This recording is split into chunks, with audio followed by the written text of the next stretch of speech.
Belajar Alkitab tidak boleh pakai logika.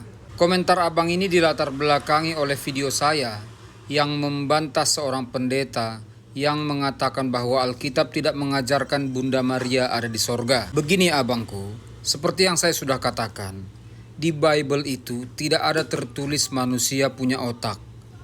Tapi apakah manusia benar-benar tidak punya otak?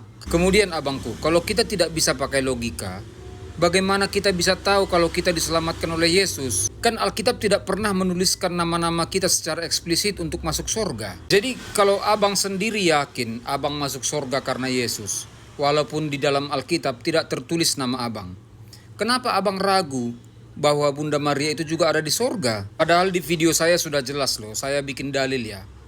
Yesus berkata, "Akulah kebangkitan dan hidup. Barang siapa yang percaya kepadaku, ia akan hidup walaupun ia sudah mati." Dalil yang saya kutip itu janji Yesus, jaminan dari Yesus, ajaran Yesus, bukan ajaran Alkitab semata. Ini saya tunjukkan dalil 2 Korintus 10 ayat 7.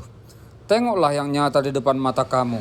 Kalau ada seorang benar-benar yakin bahwa ia adalah milik Kristus, hendaklah ia berpikir di dalam hatinya bahwa kami juga adalah milik Kristus sama seperti dia. Jadi kalau abang bisa berpikir bahwa abang itu adalah milik Kristus dan diselamatkan oleh Kristus, mengapa abang tidak bisa berpikir bahwa Bunda Maria juga diselamatkan?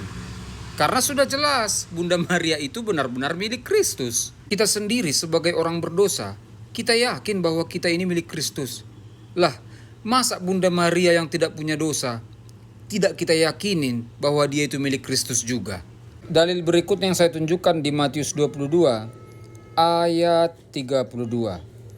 Akulah Allah Abraham, Allah Ishak dan Allah Yakub. Ia bukanlah Allah orang mati, melainkan Allah orang hidup.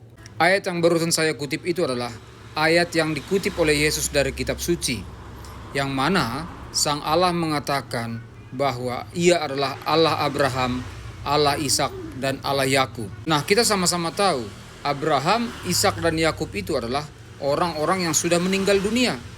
Tetapi kenapa Yesus mengatakan bahwa Allah itu bukan Allah orang mati?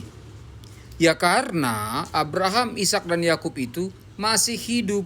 Jadi hidup Abraham, Ishak dan Yakub itu bukan lagi hidup di dunia ini. Ayat terakhir untuk video ini ya bang, Lukas 1 ayat 30. Kata malaikat itu kepadanya, "Jangan takut hai Maria, sebab engkau beroleh kasih karunia di hadapan Allah." Saya yakin abang percaya bahwa keselamatan manusia itu adalah kasih karunia Allah, bukan karena hasil usaha manusia. Nah, di dalam dalil yang barusan saya tunjukkan, dikatakan di sana bahwa Bunda Maria beroleh kasih karunia di hadapan Allah. Padahal Yesus Kristus saat itu belum menebus melalui kayu salib. Jadi logika saya sudah jelas berdasarkan ayat-ayat dalam Bible, sudah jelas berdasarkan pengakuan-pengakuan Yesus. Sebaliknya, di mana akal sehat kita kalau kita meragukan Bunda Maria itu tidak ada di sorga?